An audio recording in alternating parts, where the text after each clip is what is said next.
Hey, welcome into the weekend warm-up edition of Main Street Sports Today, presented by the Tennessee Orthopedic Alliance of Columbia. That's Wade Neely. I'm Maurice Patton. We'll be here for the next couple of hours talking local, regional, and national sports topics. And it's a fine Friday to do so. Wade, what's happening? What's happening, Mo? Good to be with you. Good to be with everybody, really, here on this good-looking Friday. You're right. We got a jam-packed show, smack dab here at the end of the week. Should be fun for the next couple hours. It should be, man. We got plenty to get into. Looking forward to it. In the second hour, we will be joined by Joel Anderson of The Ringer. Always fun when we get him on. We'll be talking a little college football. Big college football weekend this weekend. If last week seemed a little lackluster, that won't be a problem this time around. Some pretty high-powered matchups to talk about, and looking forward to talking to Joel Anderson from The Ringer about the college football landscape, both on the field this weekend, off the field as well. Always fun.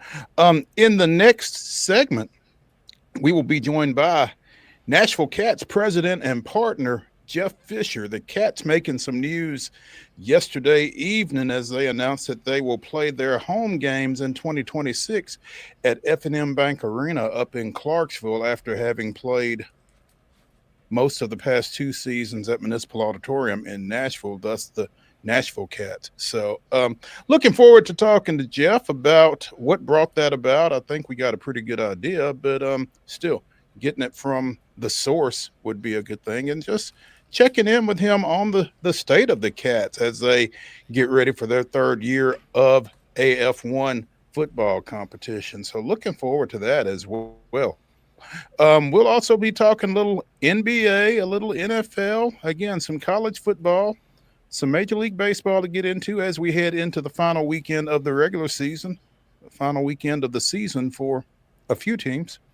Little WNBA action. We got the semifinal series, plural, resuming tonight, game 3 for both of those best of 5 series there. We will check in on the Ryder Cup.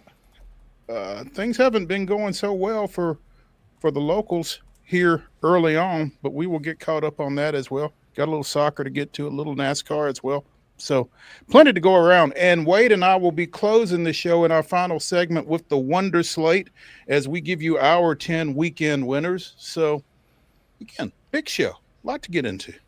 Huge show. You said it, Mo. This is the best sports weekend of the year between the massive slate and college football. You got Ravens Chiefs and kind of a loser leaves town matchup for old school wrestling fans there. Eagles Bucks should be fun. Ryder Cup, maybe the U.S. will get things going. And you still got a little drama at the end of the regular season for baseball. So a massive, massive slate over the next 48 hours. Should be a lot of fun if you are a sports fan. This next couple of hours should be a lot of fun if you are a sports fan as well. We are going to, with no further ado, get into it with yesterday's results and this weekend schedule on the rundown. This is the Rundown. Buckle up, gang. It is time for your Friday rundown, which means we wind back the clock and give you our Thursday results. We start with high school football. Main Street Prep's Game of the Week action last night. You heard it on MainStreetMediaRadio.com. Tullahoma outlasting Lawrence County 28-14 was your final score there down in Lawrenceburg. Mo Patton was even on hand. That's how big of a game it was down there in Lawcow yesterday. Zion Christian with a 28-8. They weren't the only team playing football, Tullahoma and Lawrence County. Zion Christian with a 28-8 win over Innovation Academy. And Providence Christian with a nice victory, 38-15 over Franklin County. Major League Baseball score from yesterday of local note, it was the Astros defeating the Athletics 11-5. And everybody learned a little bit more about the landing zone last night thanks to a flub from the Arizona Cardinals who fell to the Seattle Seahawks with a special teams snafu. 23-20 was your final. Hawks over the Cards on Thursday Night Football. High school football schedule tonight. These games are all 7 o'clock kickoffs unless we let you know otherwise.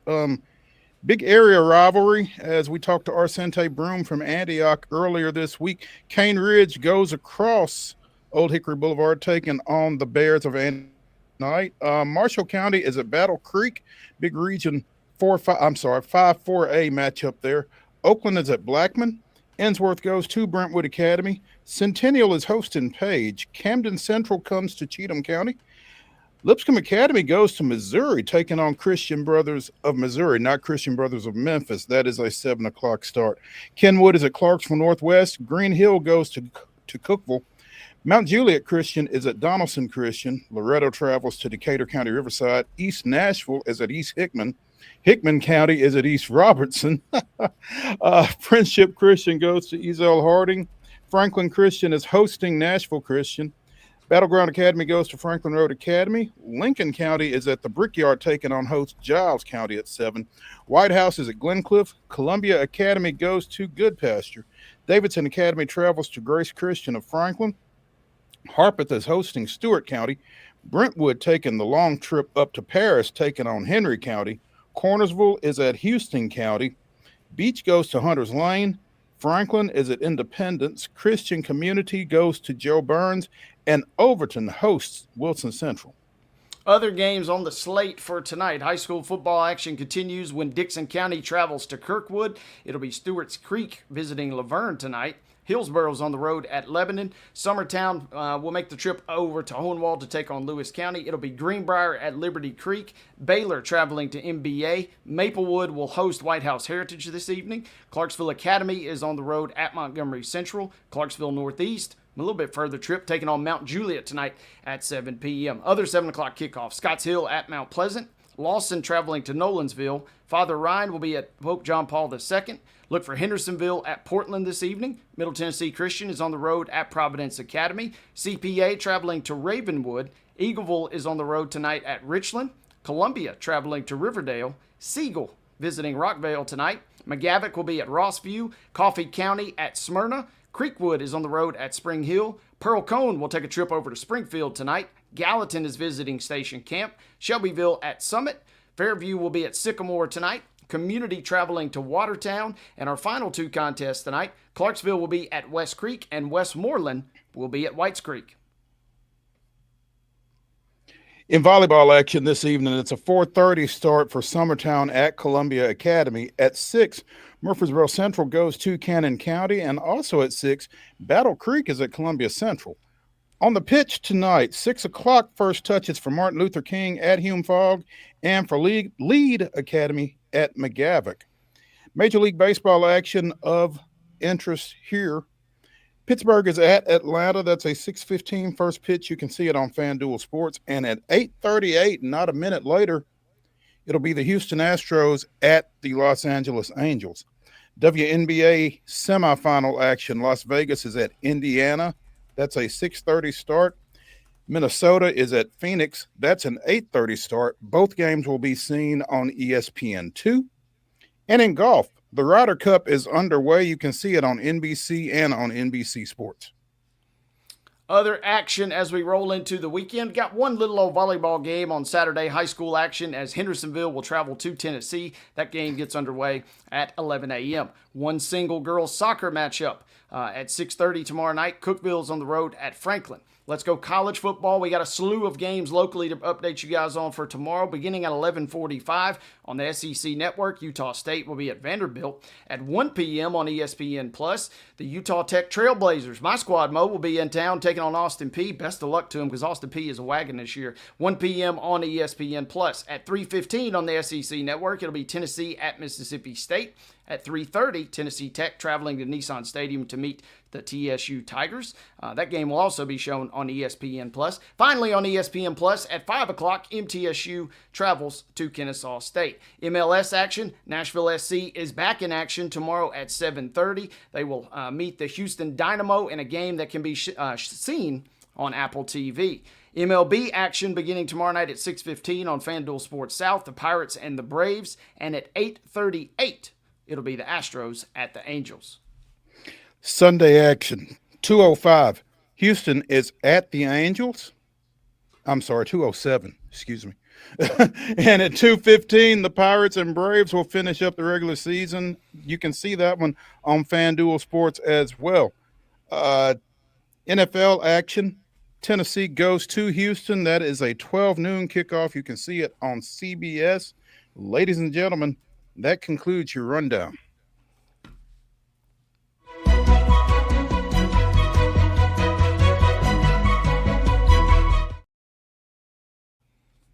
Brought to you by the fine folks at Piggly Wiggly and Neely's Mill in Columbia. Be sure and check out their delicious daily deli lunch options available from 11 a.m. until 6 p.m. Also, their hand-cut meats and everything is cost plus 10% at the cash register.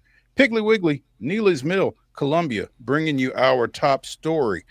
Earlier this summer, Ja Morant separated from his previous agent, apparently, and has not chosen another one. Friend of the show, Drew Hill of the Daily Memphian, is reporting that Ja will negotiate his next contract without an agent. Again, he had been represented by Lift Sports Management, easy for me to say, which had been led by former Grizzly Mike Miller. Again, they parted ways in June.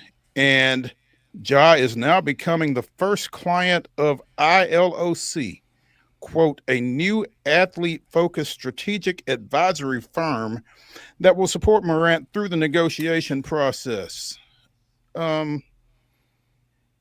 So, I mean, it's not like Ja is actually going to be sitting in there hammering things out, I don't guess, but this is kind of the path that SGA and Jaylen Brown from Oklahoma City and Boston have both taken here of late. And it's something that apparently Morant is going to take on as well. So I guess he's going to save some money by doing this rather than the traditional agent's cut of the deal and that kind of thing. But I'm not sure exactly what all the significance of this decision for Ja would be. Wade, again, as our resident NBA fan / analyst, you might have a better feel for, the significance of this. Well, number one, yeah, it kind of gives off that, chance to maybe save a few pennies here, a few pennies there if you don't have a true dedicated agent in. And, he's obviously going to have a group, especially with this layout like you presented a moment ago, Mo. It seems like there will be a little, kind of trust, if you will, a consultation, kind of whisper in his ear. You mentioned SGA, Jaylen Brown, Joel Embiid, kind of paving the way in a sense. So this is not super uncharted territory, but it is going to be interesting. And, he's coming up, eligible for a 5-year max, super max extension next summer. Obviously, there's questions about his on-court availability, both in terms of injury and off-court incident. So putting together a big season and kind of doing that without an agent, to me, seems like a pretty scary proposition. But, Ja, coming out of Murray State, kind of being the proverbial underdog most of his career, maybe that's a role he's comfortable in. And this will be kind of a fascinating case study as this season progresses for sure, for both he and the Grizzlies. Yeah, like you said, he's got a lot to prove this time around, just from the health standpoint.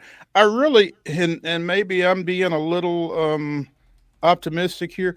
I feel like some of that off-court stuff is behind him. I hope it is. I want to think it is. Last year was relatively quiet, needed to be, but was, and so maybe he's moving in the right direction as far as that goes. Now, if he can,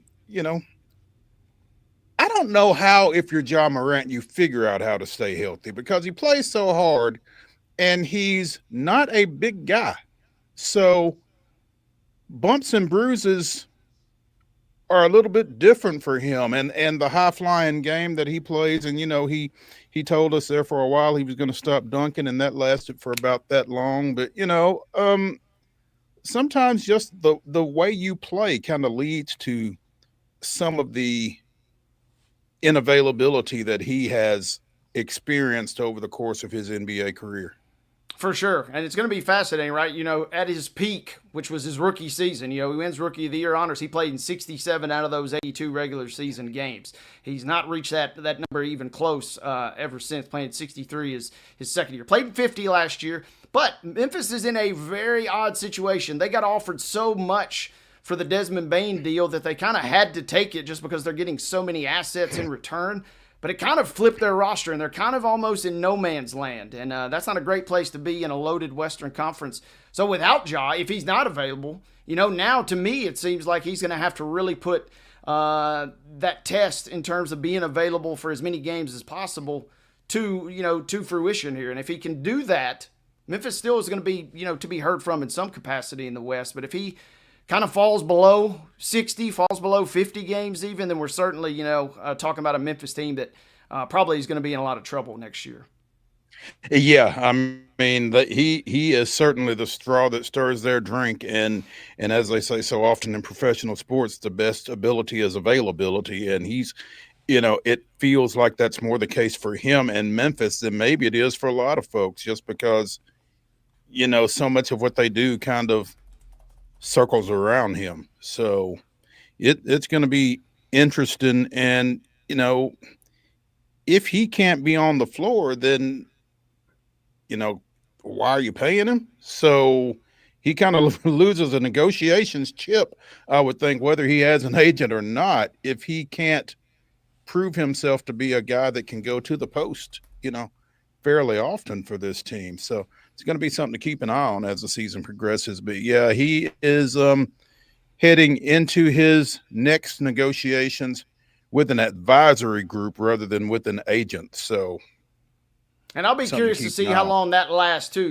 Maybe we get a couple months down the road and not so mysteriously we see some folks kind of coming back to his aid. We saw SGA obviously do it, and it paid off in spades with an MVP and a Supermax deal. But I wouldn't be shocked if this is not the last type of discussion we're having regarding this guy.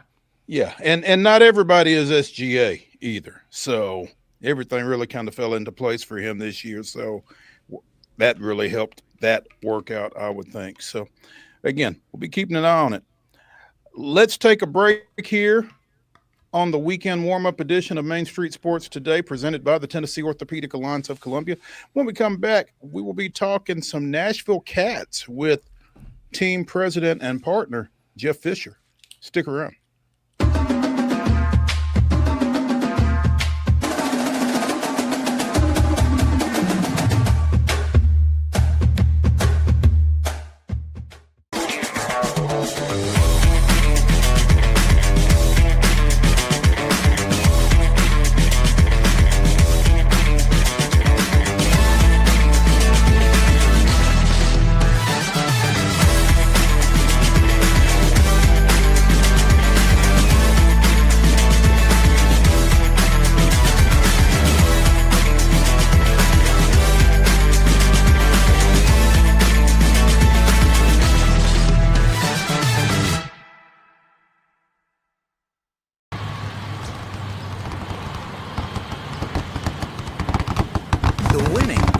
Closer. All new Sportsbook, the latest gaming machines, live horse racing, and more. The Mid Gaming Hall, Kentucky Downs. Winning just got closer.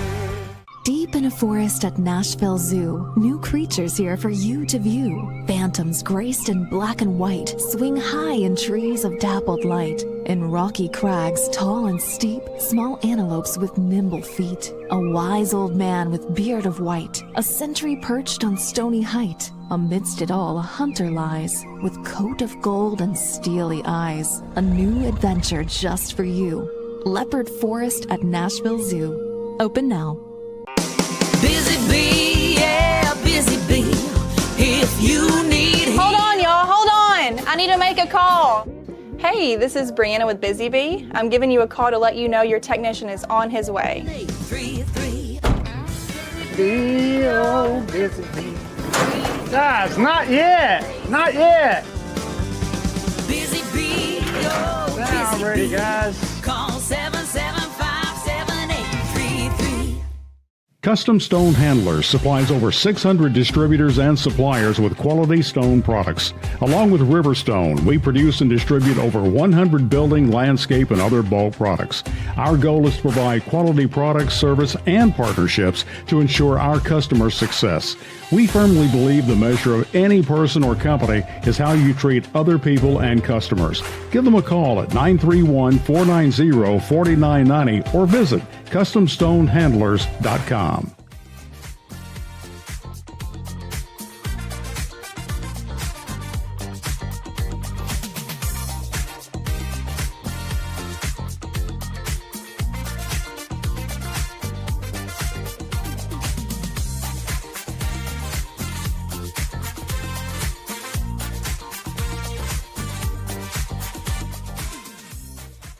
Welcome back into the weekend warm-up edition of Main Street Sports Today, presented by the Tennessee Orthopedic Alliance of Columbia. I'm Maurice Patton. That's Wade Neely. We are hoping to regain the presence of Nashville Cats president and partner Jeff Fisher to talk a little bit about the news from yesterday that the Nashville Cats will play their 2026 home games at F&M Bank Arena up in Clarksville. This will be the third season of the Nashville Cats in this iteration playing in the Arena Football One League. And in each of the past 2 years, they've reached the postseason, advancing to the semifinals in 2024, reaching the championship game this past year, playing their entire postseason this past year at F&M Bank and F&M Bank Arena, and clearly liking what they saw out of that. So again, the announcement was made yesterday that they will play their 2026 home games at F&M Bank Arena rather than Municipal Auditorium in Nashville, where they had played since their reboot to start the 2024 season. We had Jeff, we lost Jeff, and we don't have Jeff right now. So again, hoping to get him back, but regardless, big news, Wade. Yeah, big news there for the Cats. And, maybe not perhaps shocked, I suppose, and not a diss at all on Nashville and not a diss at all on what we saw at Municipal. But just the fact that F&M Bank Arena just provides, it's a newer building, newer facility for first and foremost. And number two, kind of scratching a little bit of an itch for, Clarksville and Nashville to an extent, but majority Clarksville, obviously, kind of who are strapped in a sense for, high-level sporting entertainment sometimes. We talked about the Govs and the great things that they do. And, it's a short drive down to Nashville in the grand scheme of things, but kind of having a little something in your own backyard is kind of neat, and they really turned out and supported. Now, again, that Nashville and Municipal didn't, but we really saw a lot of love shared at F&M Bank Arena last year. For real, absolutely. It was pretty. I'm kind of at a loss for words. The way that community and that facility embraced the Nashville Cats on the opportunities that they had to do so. Opened in July of 23, and this was, arguably the biggest get that they've had since the arena's opening 3 summers or so ago. So big deal for them. The community really embraced them on those opportunities when they did play at F&M Bank. Great turnout, great environment. Everybody just glowed basically about it. And so you could kind of see this coming, but the fact that it is official that the Cats are going to play their 2026 season in Clarksville, it was announced for 2026, and I don't know, what the plan is past that. That was one of the questions that I would have for Jeff Fisher. Should we get him back on? Is this a 1-year thing or is this a permanent thing? But regardless, this has got to be great for Clarksville and Montgomery County, and it's got to be great for the Cats. With, like you said, Wade, with all due respect to Municipal Auditorium, this is a significantly newer facility, and it's got a lot of bells and whistles and that kind of thing, and a lot of amenities that Municipal does not have. And it's got to be a lot easier to put on an arena football game in this facility, probably for the people operating that for the Cats as well. So big deal. Yeah, absolutely. And I don't want to burn through all my material here, because if Fish comes back, we certainly want to ask him this stuff. But, I'm interested too. We probably won't know the true, meat and potatoes of contracts and things of that nature. But to me, just on its surface level, again, not taking anything away from Nashville Municipal, but it just seems like F&M Bank Arena and that community really just said, okay, we'll take you in. We'll be your permanent. And that's the main thing, right, Mo? We saw a number of different occasions over the last couple of seasons where you maybe thought there was going to be a game played at Municipal only to find out there wasn't. There was an event that was double booked. I mean, things of that nature. They have a much more active kind of calendar in terms of dates and just a number of events there. So kind of having a dedicated arena is a massive step in the right direction. I know it seems really, really small, and I know that's kind of the level we're talking about here. But the fact that you actually have a bona fide, hey, this is our home building. This is where everything takes place. We're not here one week, here the next. That's got to account for something for a team that was already kind of punching above its weight, juggling the schedule as it was. And I think that's a big deal, particularly with the volatility of this league. It kind of felt like things kind of shifted on the fly at times. And so to have that knowledge that, whenever we need to actually be able to play a home game, we will have that. So I think that's probably big in this development as well. Again, the Nashville Cats announced yesterday that they will play their 2026 home games in Arena Football 1 at F&M Bank Arena in Clarksville. And the other thing too is, yes, we're gonna have the conversation every year of, is the league going to be solvent or the franchise is going to be solvent.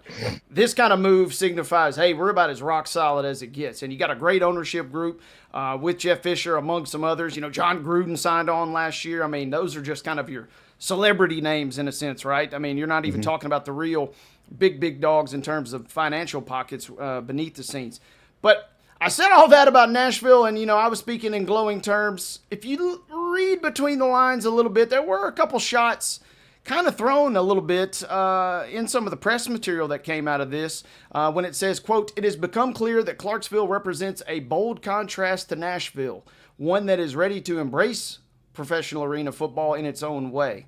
If you want to look at it one way, you can. If you want to look at it one way, you certainly could. Kind of feels like a little bit of a dig, but if nothing else, I think they're just glad and happy to kind of be in a permanent home. Yeah, I'm sure they are. And, this kind of adds to, the inventory for F&M Bank Arena. They host a hockey team, the Red River Spartans. Obviously, they are the home arena for Austin Peay men's and women's basketball, which plays in the Atlantic Sun Conference. So, they've got some sporting events already lined up, and this just kind of adds to that. Last night, they played a Gold Star Showcase. The Nashville Predators played a split squad scrimmage up there, and the Fort Campbell community is big in this as well, and they really turned out during those playoff games last year as well. And I think there's some synergy between the Nashville Cats and the Fort Campbell community. So this is big as far as that goes as well.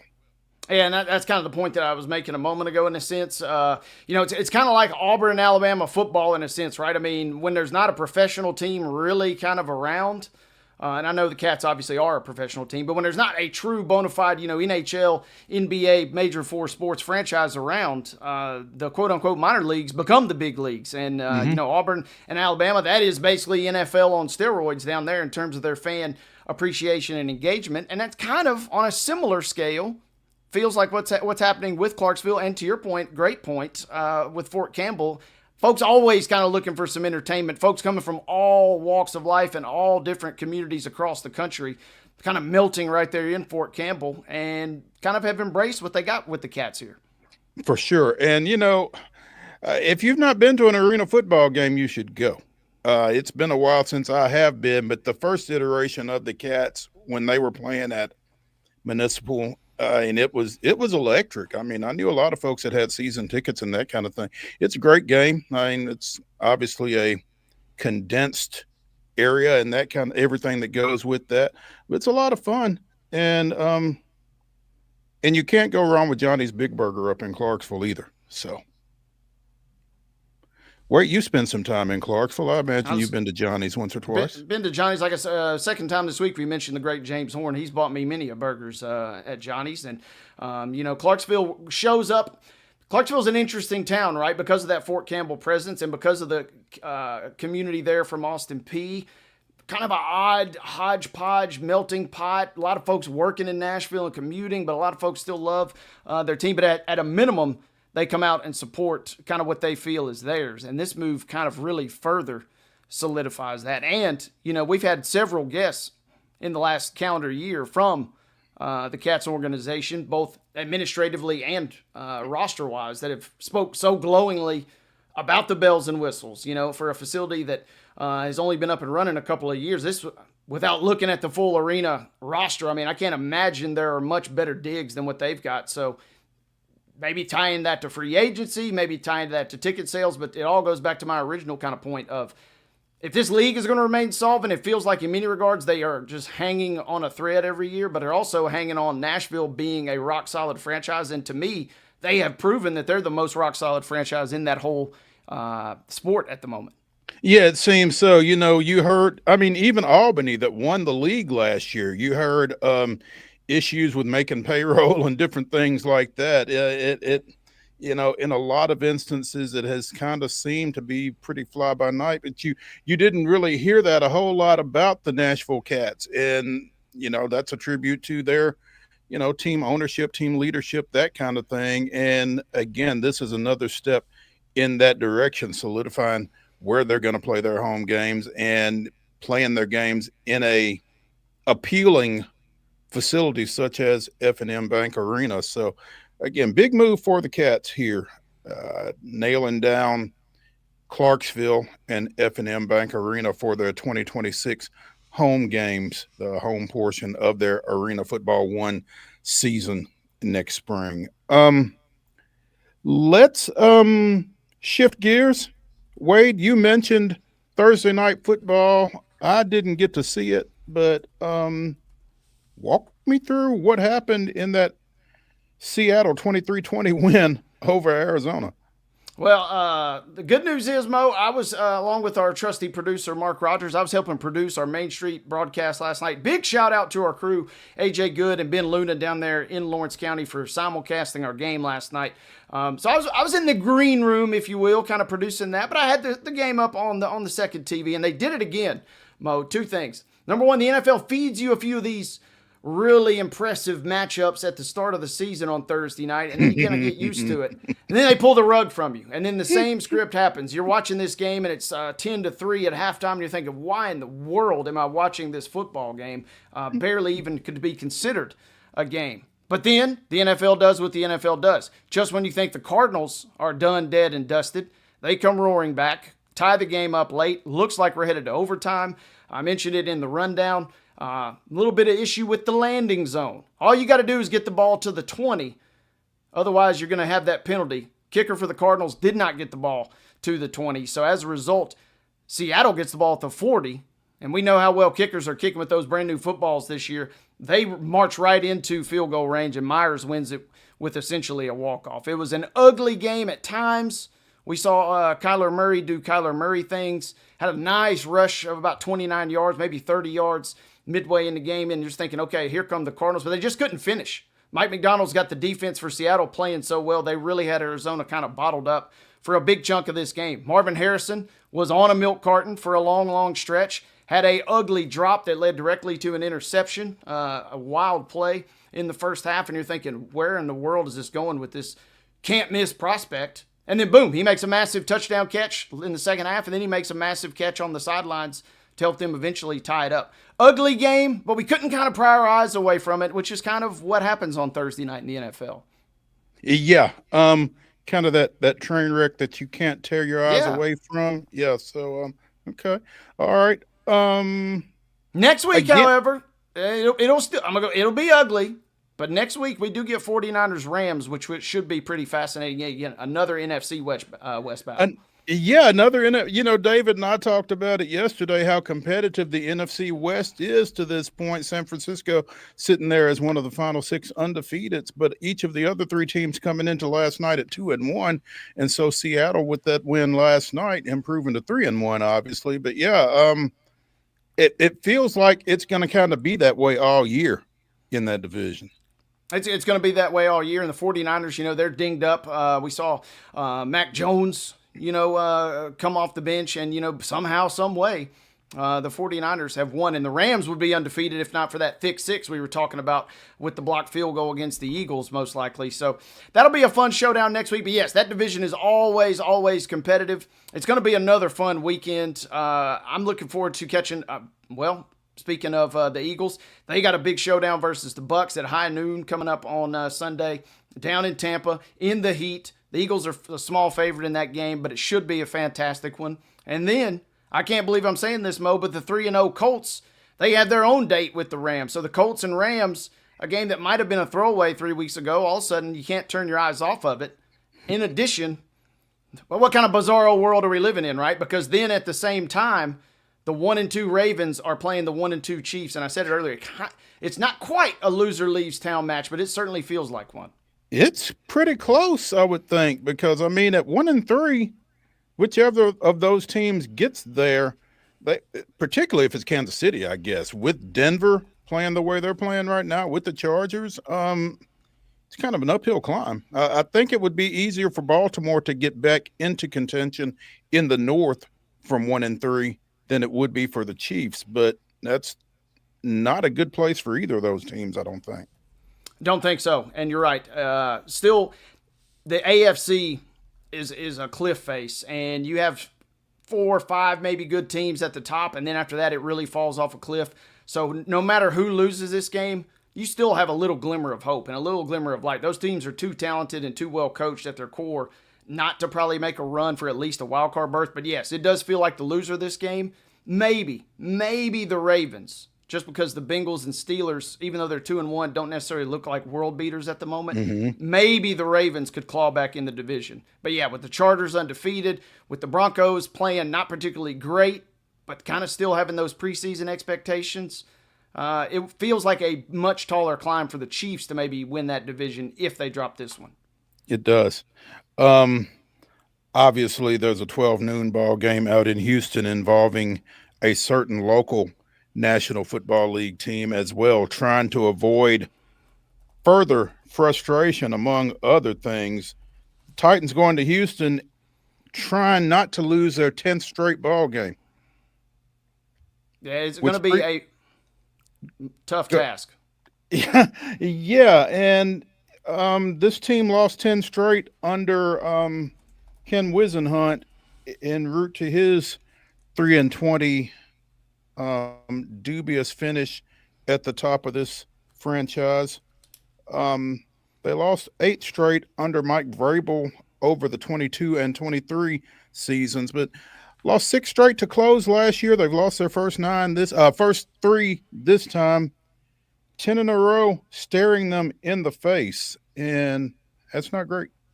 No, and it's going to have to be an ugly, for all of the talk about when Brian Callahan was brought in to coach this team, it thought that the offense was kind of going to get revolutionized, and we wouldn't end up in these 20-17, these 13-10 type battles where you're just living and dying and hoping to win, like we kind of saw under Mike Vrabel.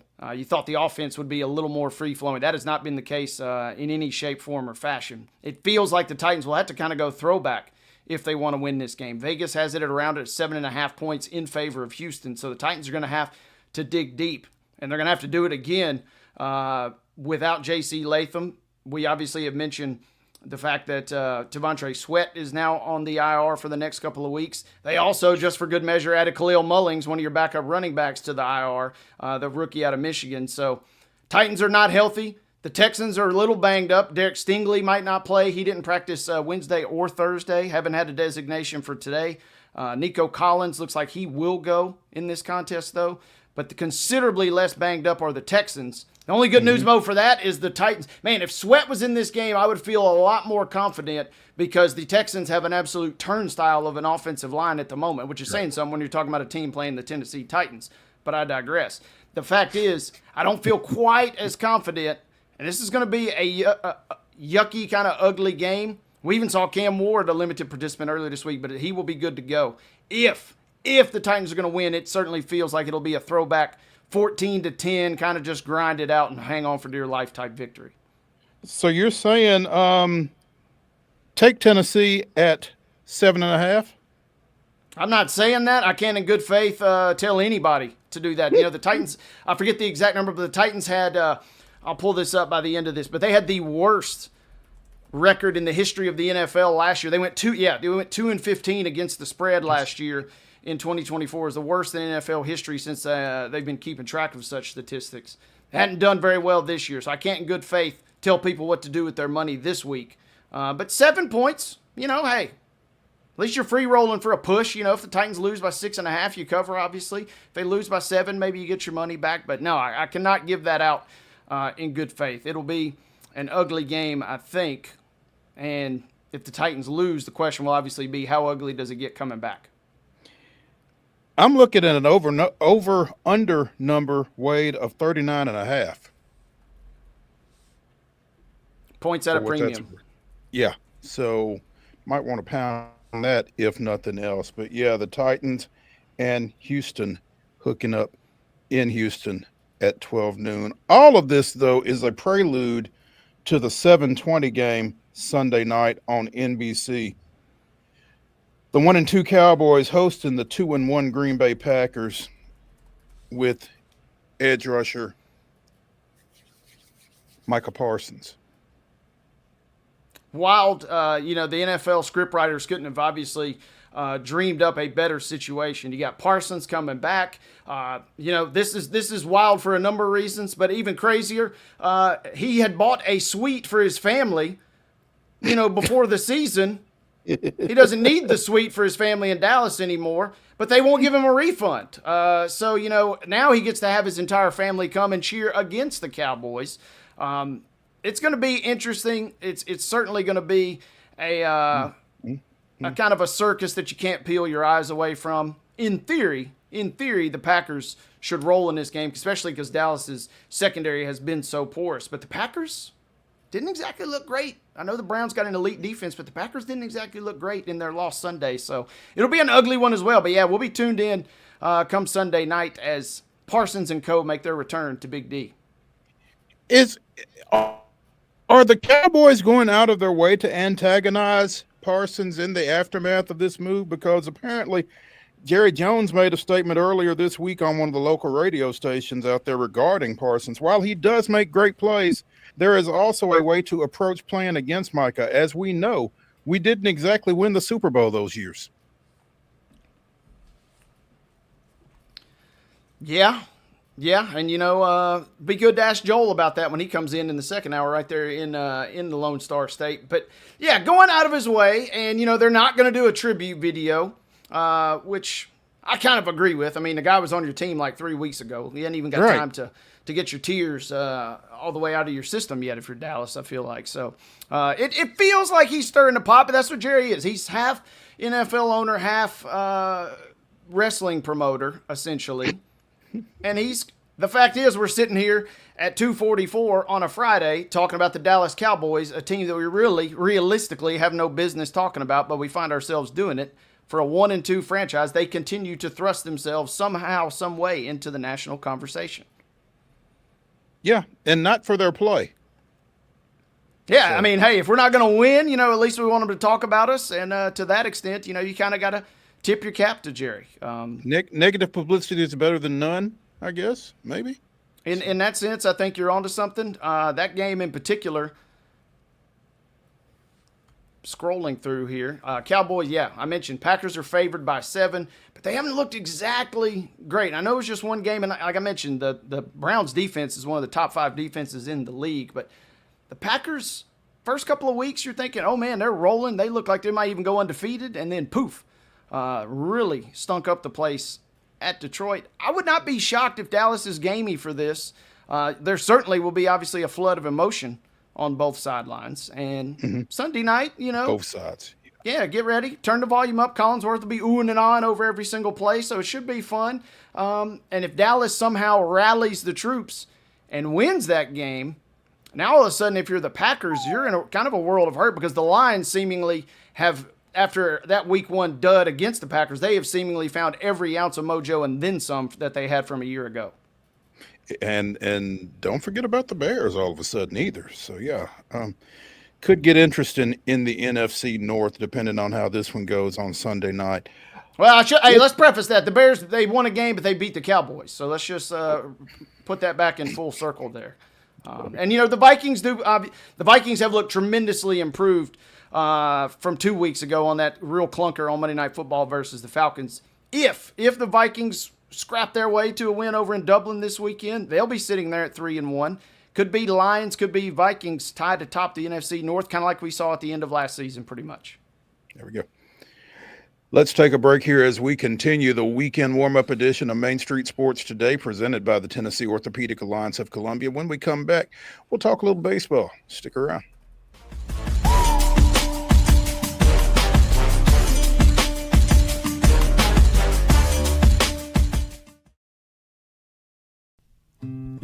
Columbia Power and Water Systems is dedicated to bringing our customers reliable, local service.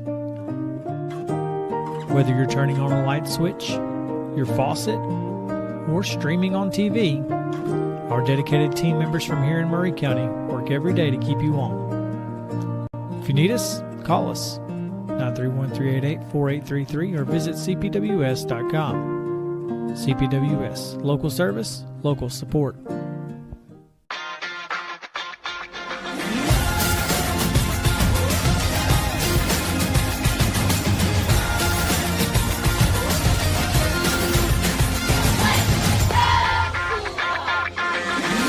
Zion Christian Academy at zioneagles.org or 931-388-7531. You can schedule your appointment to visit their beautiful campus. Again, zioneagles.org or 931-7531 to schedule your visit today.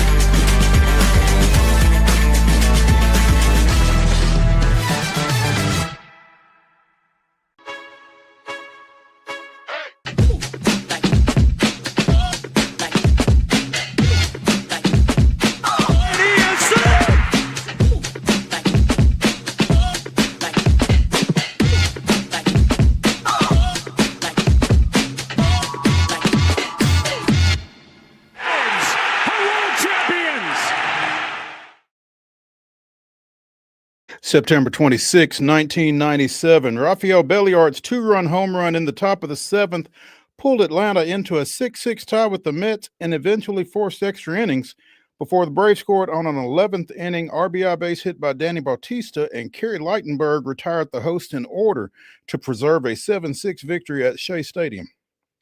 The homer was Belliard's first in more than 10 years, his most previous long ball coming on May 5th, 1987.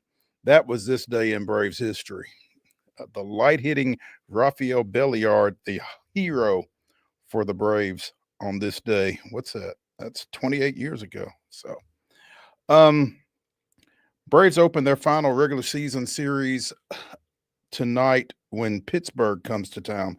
The Pirates coming in at 69 and 96 games behind the Atlanta Braves, 75 and 84 performance thus far this season. Mitch Keller getting the start for the Bucks, 6 and 15 with a 4.22 earned run average. Joey Wentz, one of a number of midseason acquisitions by the Braves for that pitching rotation, 5 and 6 with a 5.46 earned run average, getting the ball for Atlanta in one of the final three games of the season. Again, he'll be followed by Spencer Strider tomorrow, and Charlie Morton is going to start Sunday's season finale. He'll be followed by Chris Sale. So the feel-good vibes for Sunday should be at a premium as the Braves limp to the finish here. But, the Braves have won 10 of their last 11 now. They lost on Wednesday against Washington, ending a 10-game winning streak there.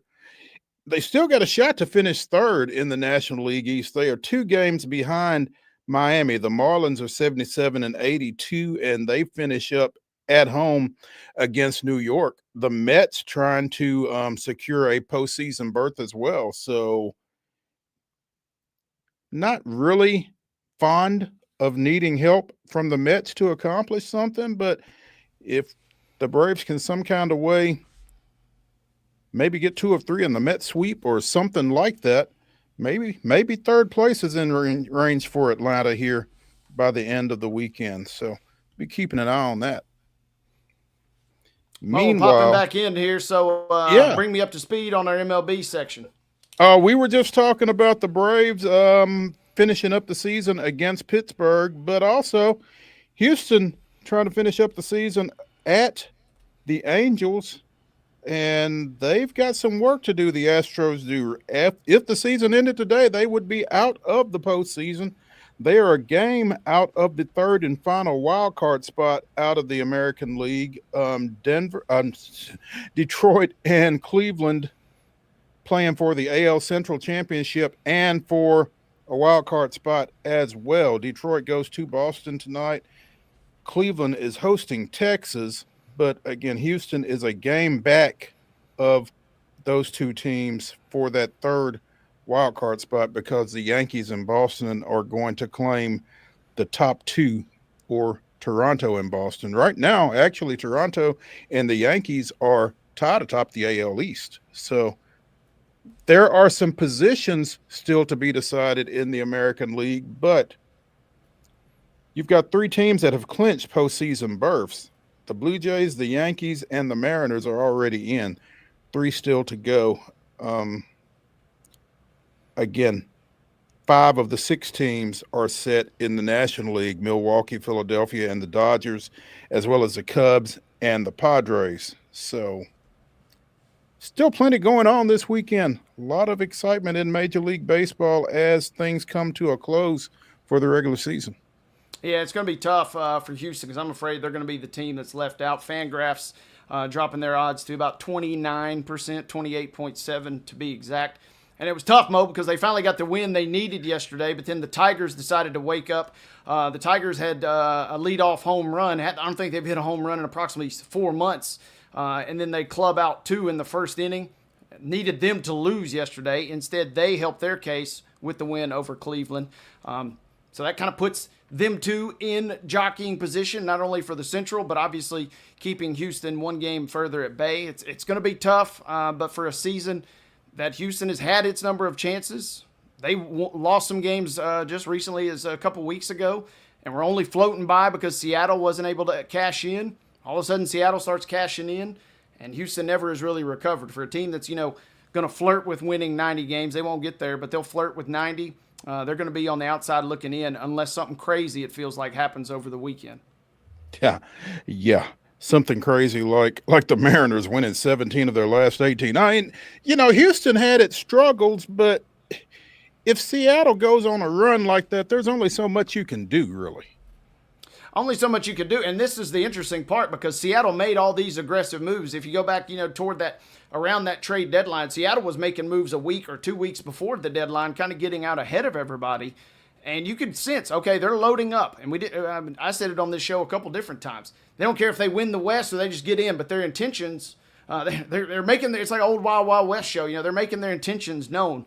They were reaching for the holster, and their intentions are to make a deep postseason run, win the World Series with the moves that they made. It took a while to gel. We were kind of almost wondering if the moves, had just disrupted and derailed a lot of their chemistry. But all of a sudden, they can't lose. Big dumpers hitting homers left and right, and all of a sudden, Seattle, and so is Suarez. Suarez, it was the guy, obviously, that kind of is the real crux of that around the deadline. And so you're wondering, okay, maybe it just took them a while to get going.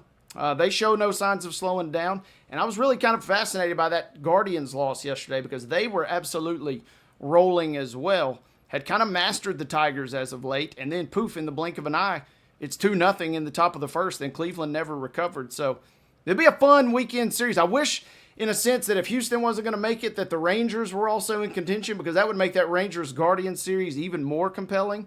But it is still going to be a wild, wild weekend to get us ready for the postseason next week. Absolutely. Plenty to keep an eye on here over the weekend to get ready for playoff baseball starting next week, minus the Braves, possibly minus the Astros as well. So, lot to keep an eye on. I love this, Mo. They got a 28.7% chance to make the playoffs. They got a 1.1% chance though to win the World Series, which is almost as much as the Guardians have. The Guardians have a 1.6% chance, according to Fangraphs, to win the World Series. So, if they could somehow get in the playoffs, maybe banking on a little history, maybe banking on their lineup coming to life. But I'm not holding out hope this weekend. I understand. Let's take a break and wrap up hour number 1 of the weekend warm-up edition of Main Street Sports Today, presented by the Tennessee Orthopedic Alliance of Columbia. Come back for hour number 3, and we'll see what happens. Stick around.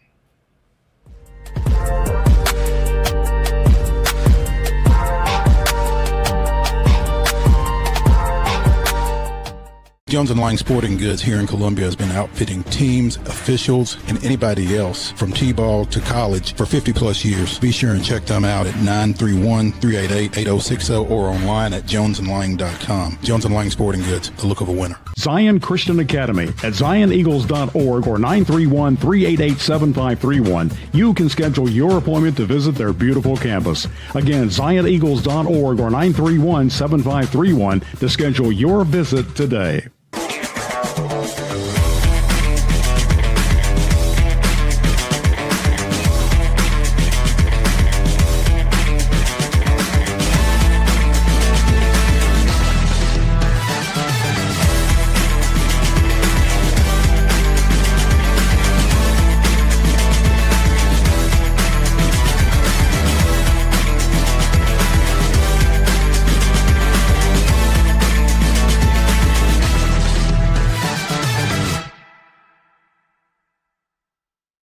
Is your internet slowing you down? It's time for an upgrade. Whether you're at home, working from your home office, or at your business, it's time to unleash the speed you need with speeds up to 1 gig at CPWS for as low as $70 a month. Give us a call, 931-375-7777. Local service, local support, CPWS. Piggly Wiggly, located in Neely's Mill Shopping Center, is Columbia's locally owned and operated Cost Plus 10 grocery store dedicated to serving the community with low prices and smiling faces. Piggly Wiggly offers fresh, hand-cut meats daily as well as daily hot plate lunches from their deli counter. You're certain to see smiling faces and a helping hand when you're here at Piggly Wiggly. Come by and check out our fresh produce, high-quality meats, and more. Down home, down the street, we'll see you at the Pig.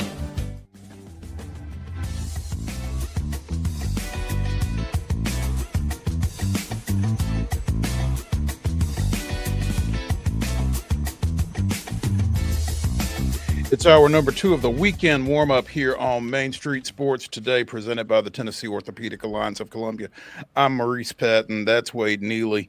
Game 3 of the WNBA semifinals get going tonight, both in Indianapolis and in Phoenix. The number 2 seed Las Vegas Aces go to Gainbridge Fieldhouse, taking on the 6th-seeded Indiana Fever. That's a 6:30 tip on ESPN2 tonight. That is followed by the top-seeded Minnesota Lynx and the number 4 seed Phoenix Mercury at 8:30 on the Deuce. Again, both those series are tied at 1 apiece. Wade, thoughts? Thoughts remain the same. I would be a little more curious about the Mercury and their effort tonight, being back at home after stealing that second game. It felt like the Fever, just almost in a sense, it was almost like Vegas showed up and said, all right, we're Vegas, you're the Zombie Fever, we're going to win. And in game 1, that they got that win snatched right out from underneath them. Feels like game 2 with the Mercury, meanwhile, backs against the wall. You know, we go into your place, we need a win, hit a crazy shot, may or may not have traveled. That's not for me to debate, however, but hit a crazy shot to force overtime and then win it in overtime. That one to me is a little more compelling. It feels like that Vegas should kind of show up and be able to take care of business tonight. But I'm not quite as certain as I am about the Mercury, which kind of is odd because it feels like on paper the Aces Fever series should be more up for grabs. But I'm oddly compelled and oddly intrigued by what I see out of the Mercury tonight. Yeah, it feels like you said, the Aces should take care of business, but this Indiana team has kind of fought back off the deck so many times that it's kind of tough to count them out.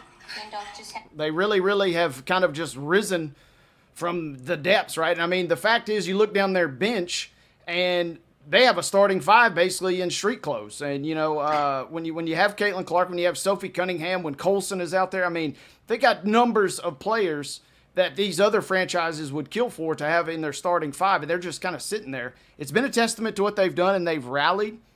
And this is kind of what I was worried about with Vegas is, when they face adversity, you're obviously not going to close the season on like a 26-game, 28-game win streak, whatever that would have amounted to. Mm-hmm. But how do you bounce back after getting punched? We saw him take a pretty good haymaker in the first round. Don't know that this haymaker was as emphatic because, if this was obviously a best-of-3 game series, we certainly would be talking a lot more drama about these games tonight. But I'm going to stick with my guns, and I say Vegas probably gets a win tonight. And, man, it's a toss-up. I'm going to pick the Lynx probably to win, but I will not be shocked if the Mercury win, and I will also maybe not be shocked if we talk about another overtime performance tonight. It's tough to pick against the Lynx. I mean, just based on the regular season that they had. But it almost feels like the Mercury might be built for this time of year, too. So, should be a pretty compelling matchup tonight in Game 3, especially, like you said, with Phoenix being at home. You keep referring to the zombie fever, and, man, it really feels like it fits with the number of folks that they've got unavailable to them. But I just feel like, and it sounds like a broken record, but we talked about it, David and I did on various occasions. It feels like that championship pedigree of the Aces is going to come through at some point. And, Indiana's a little shorthanded, but at the same time, when you've got Kelsey Mitchell and Odyssey Sims and some of the folks that Aaliyah Boston, you feel like you're going to get their best shot. But it just stands to reason that the Aces ultimately figure out a way to get it done. And I don't think they drop this one tonight to, get their backs back against the wall again. So, again, should be a couple of interesting ball games tonight, though. I think so, and it will be very fascinating to see if Vegas does fall tonight, what they come back with at 2 o'clock on Sunday, because that's a short turnaround. They're all short in the WNBA, but that's a short turnaround, and you kind of have already had to pick yourself up off the mat, so to speak. But now all of a sudden, with the Fever, maybe looking at a closeout game, this will be a massive one tonight. And if Vegas does not get the win, we'll find out what they're really made of, and we'll kind of find out if that championship pedigree can kind of bleed through. Should be a fun couple nights tonight and Sunday of basketball. Europe has taken a lead in the Ryder Cup. As near as I can tell, they are leading 3-1. Their top 3 pairings all fell earlier today. First time that's happened on U.S. soil in the history of the competition. So, not off to a great start are the U.S. in the Ryder Cup. No, didn't get to watch any this morning, unfortunately. I had the alarm set, was ready to go. I was, going to sleep last night, dreaming of coffee and, ready to watch the early round, and then poof, it elapsed, and I digress. But this is, we're not full lemon booty moments just yet for the U.S., but you don't want to start dilly-dallying around. It'd be nice if they could restore a little bit of order here in this afternoon wave, kind of at least even it back up, and maybe kind of, dare I say, even get ahead, because if you roll into the weekend, even though it's on, foreign soil, as it were, for the European squad, you don't want these guys playing with extra confidence. They have a loaded roster, and I would feel much more confident, I hate to say it, I feel much more confident about this European team coming into the U.S. and winning than I would this current U.S. team going to Europe and winning. So they're not going to be phased. They're not going to be rattled. It'll be up to the U.S. to at least kind of put them on their heels as much as possible, hopefully by the end of the day. Yeah, it looks like they have the U.S. team has kind of rallied here in the second session. Ben Griffin and Bryson DeChambeau and Cameron Young and Justin Thomas both up in their 4-ball series against Tommy Fleetwood and Justin Rose and Aberg and Rasmus Højgaard, maybe. So it looks like they've got a chance to maybe pick up a couple here in the second session and, get out of the day feeling a little bit better about themselves. But yeah, not a great start at all.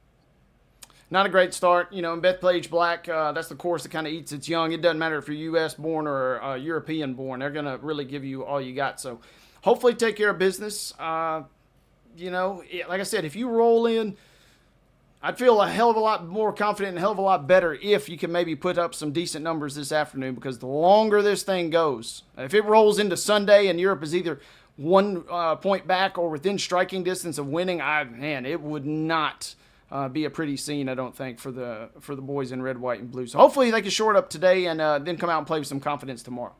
Yeah, I mean, you can survive one bad day. As long as it's not too bad. Yeah. So we'll be keeping an eye on that, and we'll have more for you on Monday on how things go there on Bethpage Black. Man, NSC, we were talking so glowingly about them for such a long period of time, and now it's like, are they ever going to win another game in MLS play? They've got the Dynamo from Houston coming to town tomorrow night. Now, again, Wade, the Dynamo coming in, the MLS season is kind of spiraling away from them, but they've got the U.S. Open Championship matchup Wednesday out at Austin, and we've talked about this. You've talked about this. Valaire has talked about this when he's been on with us. How do you balance how you approach Saturday versus Wednesday? That is why Coach B.J. Callahan gets the big bucks, because this is a tricky tightrope to kind of walk. And, it'd be one thing if NSC was sitting here second in the East or, third overall. They are really taking a tumble. And we talked about it earlier in the week. They're going to make the playoffs by the fact that virtually every team in the MLS makes the playoffs. But, you want to put forward some positive momentum domestically or in league competition. But as far as coming into Wednesday, if you win Wednesday and you miss the playoffs, you'll still feel pretty rough. You'll still feel pretty bad. At least I am going to be as a fan. But if you can win Wednesday, however you get into the playoffs, you'll take kind of whatever you can get, because, again, at the end of the day, we're still, as much as we don't want to maybe fully realize it or admit it, still in somewhat of a rebuilding mode. So the fact that you could go out and maybe win a trophy, your first in franchise history, and then, maybe make some noise in the postseason in league play, I'd take that. Everybody would have taken that in the preseason, and winning a trophy Wednesday night would cure everything. So whatever you got to do to kind of get that roster set up, I'm going all in on Wednesday. I'm not trotting out, a C or D team tomorrow by any stretch, and that's why Callahan's going to try and thread the needle, as I like to say, try and balance maybe getting a win. Playing at home makes this tremendously a easier situation because you should hopefully take care of a decent but not great Houston team at home. If you can thread the needle, get your guys some minutes, maybe get up early and then get them some rest to get ready for Wednesday, that'd be best case scenario. NSC 15-5-11, Houston 9-9-13 coming into tomorrow night's matchup. You can see it on Apple TV. But again, like you said, that final Wednesday out at Austin, and not for nothing, but I think if Nashville was able to win some hardware in B.J. Callahan's first full season, it's a little bit of validation for him as well. 100%. And, the vibes will be so high Wednesday. It kind of stinks because you still have so much hypothetically so much if you make a deep postseason run. The feel goods will have worn off by the time, you're maybe, unless you obviously win the whole thing, your feel goods will have worn off a little bit.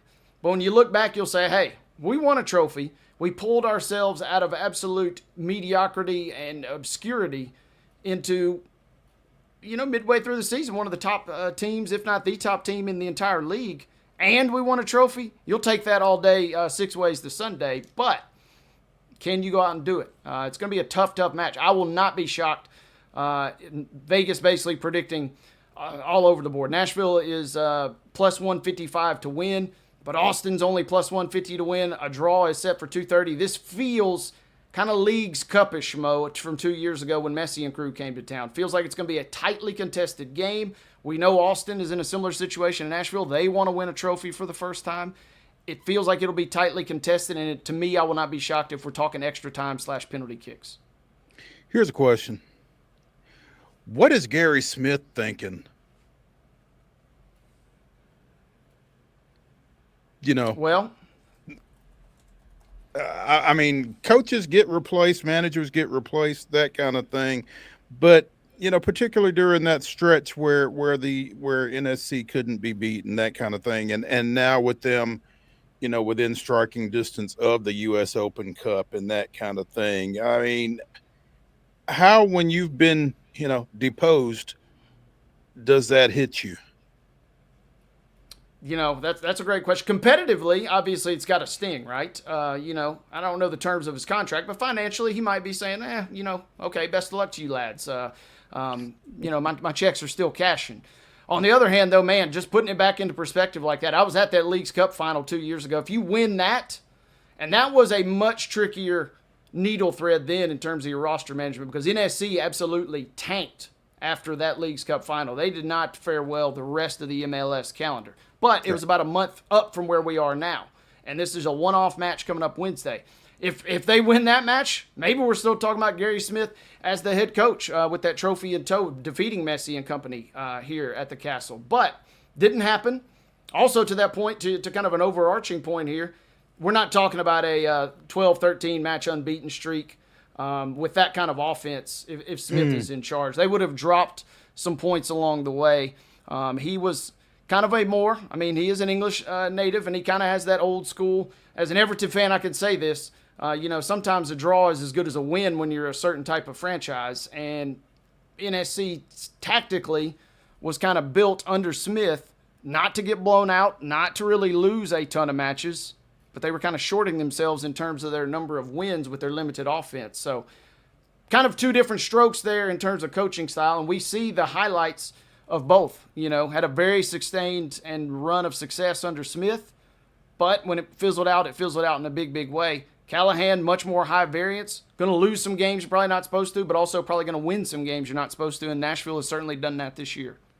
And you've said that in the past, Wade, you're going to play a lot of close games when you play the style that you played under Gary Smith. And every time I hear that, it makes me think about those Titans teams where everything seemed to come down to a field goal at the end and that kind of thing. You're and it almost like you're playing for that at the end. It's kind of uncanny, the resemblance in play style between those two franchises right here in the same town like that.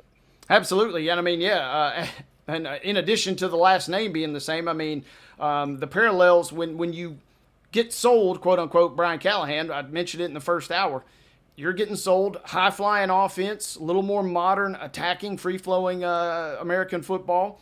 You're getting the same when you get B.J. Callahan, a little more innovative offense, a little more pronounced effort there. But that's also not to say that, Mike Vrabel wasn't a great coach. A guy that could grind out a 13-10 win. Gary Smith grind out a 1-1 draw against the team he had no business getting a 1-1 draw against. But then also, Vrabel losing a game 20-10 because his offense could only put up 10 and the defense eventually kind of broke. Gary Smith, same deal. Losing a match 2-0 because the defense could only do so much and the offense wasn't there. It is kind of oddly peculiar how the two styles have kind of mirrored one another. safe to say, obviously, NSC's has fared to this point, at least, a whole lot better than the ones we've seen from the Titans. Yeah. But there's no Tavondre Sweats on the boys in gold, I don't guess. So NASCAR round of hey, real quick, I got to give a shout out to the roadies. We'll talk about it more, next week. But huge crew is making the trip down on Wednesday. It is going to be epic, and for as much as Austin is getting to play this game at home, Nashville is going to be heard from and represented. So shout out to all the roadies who organized from the moment that the final whistle indicated where Nashville was going. They put things in motion. Valera and company will be down there from 615 Soccer. So should be an impressive showing before, during, and after the match from the fans. We certainly hope the effort matches it from the team. So they're going to have some friendly faces out there in Austin then, is what you're saying. Yep. Once upon a time, I was looking at going and waffled, and the next day the flights had basically tripled, so that will be all for me. But I'll be watching it from the couch on Wednesday and looking forward to hopefully seeing NSC hoist their first ever trophy. That would be awesome. Maybe we can catch up with Valera before he gets out of town then next week. So stay tuned for that. NASCAR's round of 12 goes to Kansas for the second race in that round this weekend. And if I'm reading this right, Ross Chastain, Austin Cindric, Tyler Reddick, and Bubba Wallace are desperately in need of something good to happen either this weekend or next weekend to make it into the round of 8. They are below the cutoff line at this moment. The top 8 drivers, again, going into the second race in the 3-race round of 12, are Ryan Blaney, William Byron, Kyle Larson, Christopher Bell, Denny Hamlin, Joey Logano, Chase Elliott, and Chase Briscoe. Blaney having won this past weekend up at New Hampshire and getting the lobster. That's funny to me. But obviously big race this weekend. Big race. Kyle Larson, a pretty heavy favorite coming into this one. Heather's guy at Heather's track. Shouldn't be surprised. Be interesting to see if he obviously pulls it up. You mentioned Blaney. He's 4th in your odds coming into this, kind of tied with William Byron.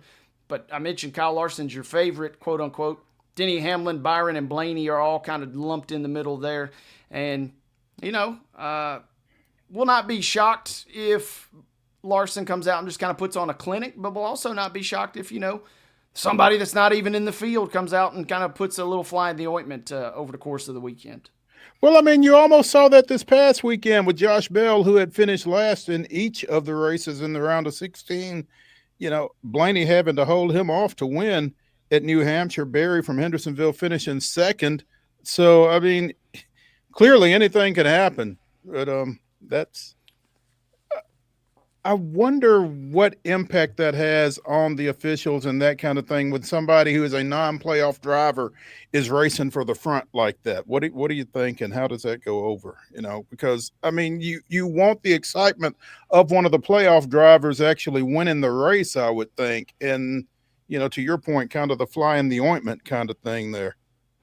Yeah, you got to get creative. NASCAR PR getting their big bucks there in the sense of when you got a guy who's, kind of proven over the course of the season or even the postseason that they're not one of your quote-unquote elites, and then lo and behold, they win. You get creative when you spin that and say on any given, race day, anybody can come out, and that's why we always tune in. It does feel sportsbooks are only offering 2 championship contenders at the moment, but Blaney and Byron. Blaney already's obviously through to the round of 8, and Byron is, pretty much right there. So those 2 guys, at least, with momentum. Momentum in NASCAR is always such a funny concept to me because I'm sure it exists on some level, but to what level you can't really quantify. So should be a fun weekend out in Kansas. There we go.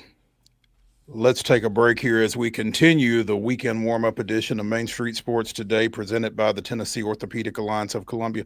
When we come back, Joel Anderson of The Ringer will be joining us to talk some college football. And don't forget, in our final segment, Wade and I will be giving you our 10 weekend winners from the Wonder Slate. Stick around for all of that after this.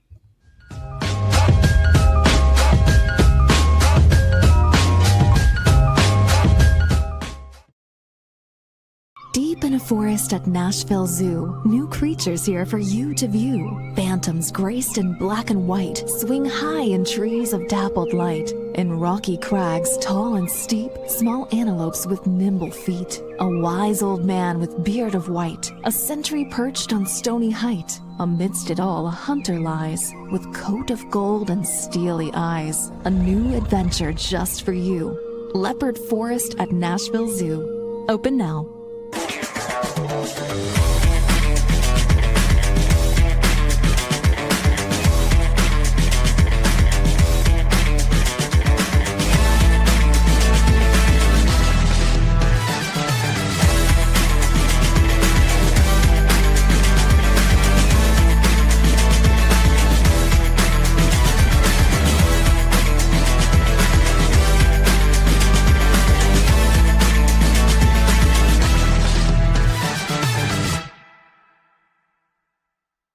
Jones & Lang Sporting Goods here in Columbia has been outfitting teams, officials, and anybody else from T-ball to college for 50-plus years. Be sure and check them out at 931-388-8060 or online at jonesandlang.com. Jones & Lang Sporting Goods, the look of a winner.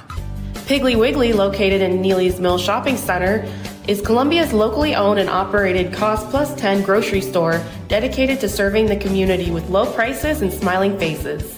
Piggly Wiggly offers fresh, hand-cut meats daily, as well as daily hot plate lunches from their deli counter. You're certain to see smiling faces and a helping hand when you're here at Piggly Wiggly. Come by and check out our fresh produce, high-quality meats, and more. Down home, down the street, we'll see you at the Pig.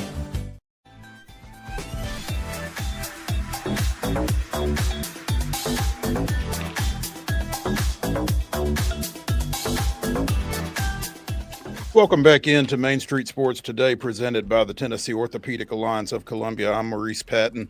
That's Wade Neely. This is the weekend warm-up, and joining us now from the Ringer, it's Joel Anderson to help us talk a little college football. Joel, good afternoon.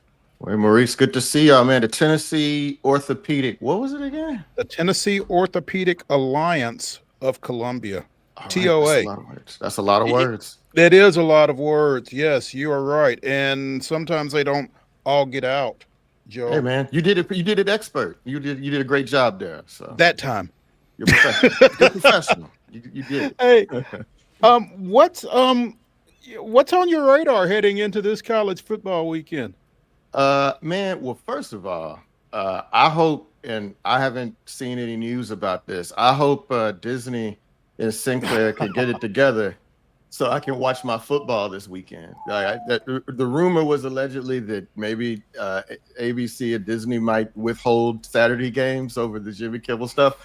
So if I can watch football, man, there's just almost too much football to focus on, right? Like, the Penn State Oregon game, you got Bama and Georgia strapping it back up. Right now tonight, my boys at TCU are going into Arizona State, and that may be a low-key battle for the Big 12. But I think given where you guys are, probably LSU, Ole Miss, that's probably one that in y'all neck of the woods that y'all are more interested in. So yeah, the SEC has some games that should do a lot to figure out, like, all right, who's real? Like, who's real? Who's going to be playing in the championship game first week in December? Your TCU Horned Frogs. Give us your quick and dirty on that matchup with Arizona State. Well, the thing is that TCU is coming off of a big rivalry win over SMU last week. And they've had to turn right back around, short week, and go on the road and play at Tempe. The one thing about Arizona State is Arizona State came out of nowhere last year, right? They went from 4-8 to qualifying for the college football playoff. And so I want to see how real they are. They've got Sam Levitt back there at quarterback. They got Raleek Brown, who's a transfer from USC, as running back. They had a lot of people returning. They may have, one of the best receivers in the country and Jordan Tyson. So it's a lot to ask for TCU to turn back around and go on the road and play against a team that good. But the thing is, if you're going to be a playoff contender, if you're going to win the Big 12 championship, these are the games you got to win. If you're as good as people think you can be, and people right now seen TCU play pretty well so far. You got to win that game. Like, it's just not. There's just not a lot of excuses. It's not like, when Nick Saban had Alabama rolling, they're like, man, we got to go on the road and play at Florida. It was like, well, hey, we're Alabama. We're supposed to win that game. So if you are who we think you're supposed to be, then you got to win these games. Joel, real quick, TCU quarterback Josh Hoover, love this, by the way, 1,000 exact passing yards entering tonight. Does he throw for another 350 plus versus Arizona State? Are we talking a game played in the 40s in your mind, or do the defenses maybe set the tone this evening? I could see a game more like 35-31, something like that. I don't know if he'll get 350, but I would expect something over 200. Like, I feel like that's the sort of the meeting. If he's not over 200, then something is going wrong. Because they're getting back they're starting running back Kavori and Barnes. He missed last week with an injury, and I think he'll be playing this week. So you hope you don't have to air it out like that, right? That like you can level things out with an effective ground game. So I think that they'll have some opportunities. TCU has some amazing receivers. Eric McAllister had like 8 receptions for 250 yards and 3 touchdowns last week, and probably should have had a 4th. I'm not a person that complains about officiating, but that was kind of a whack call, but whatever. Yeah, okay. TCU has some firepower, man, and it's like, I've been really critical of Sonny Dykes over the last couple of years, but this, I feel, is good about this team as I have since the 2022 national semifinal, the national final run, right? Like, I don't know if they're as good as that team, but they're shaping up. You look at it and be like, okay, they've got some athletes and they're not making stupid mistakes. And, the defense looks like it's shored up a little bit. So, I can see Josh Hoover going out there and having himself a day tonight. Joel, I want to ask you about another game too, kind of a little bit off the beaten path, but Notre Dame's going to test its waters in the South yet again after going to Texas A&M last year, falling at home to them this year. They get a matchup versus Arkansas. This is an elimination game for Notre Dame, right? They got to win out to go to the college football playoff, right? Oh yeah, there's no more mulligans for Notre Dame. Like they've lost the 2 that they're going to be allowed to lose, right? If a 3-loss team gets into the playoff this year, it'll be a team that's won the conference championship, or it'll be somebody like, I don't even want to say Alabama, but, somebody along those lines, LSU, somebody that they're like, all right, well, those 3 losses make a lot of sense. But Notre Dame, you can't, you lost to A&M on your home field. People may be willing to overlook the loss at Miami. That's a tough spot. You had a quarterback, starting on the road for the first time in CJ Carr, but Arkansas ain't Miami. Arkansas ain't Texas A&M. Like, they've got Taylor Green. He might be one of the 5 best quarterbacks in the country. He's looked really good, but man, Arkansas can be had. Like, they can be scored on. Memphis did it to them. I watched a little bit of that game, and I was like, oh,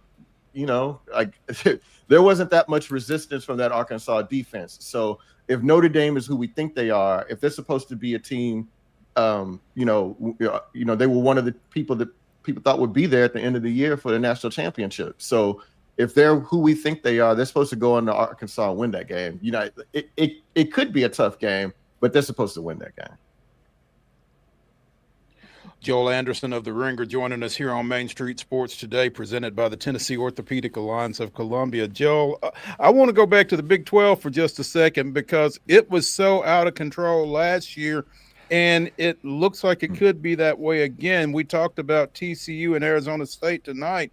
Tomorrow you got Arizona and Iowa State. And first of all, the idea of discussing that as a conference game still blows my mind. Crazy. But 2, crazy. It don't make no sense, man. None. It don't make no sense. Exactly. But both undefeated coming into this ball game, and Arizona coming to the Midwest, going to Ames, Iowa, taking on the Cyclones. Interesting matchup. Yeah, man. I think Arizona kind of came out of nowhere. So last year they had they took a step back because they had done well under Jed Fish, and then Jed Fish leaves for Washington, and Brennan comes from San Jose State. And I guess you should expect that there's going to be a transition year, right? That it's going to take a little bit of a time. But man, they've looked pretty good so far.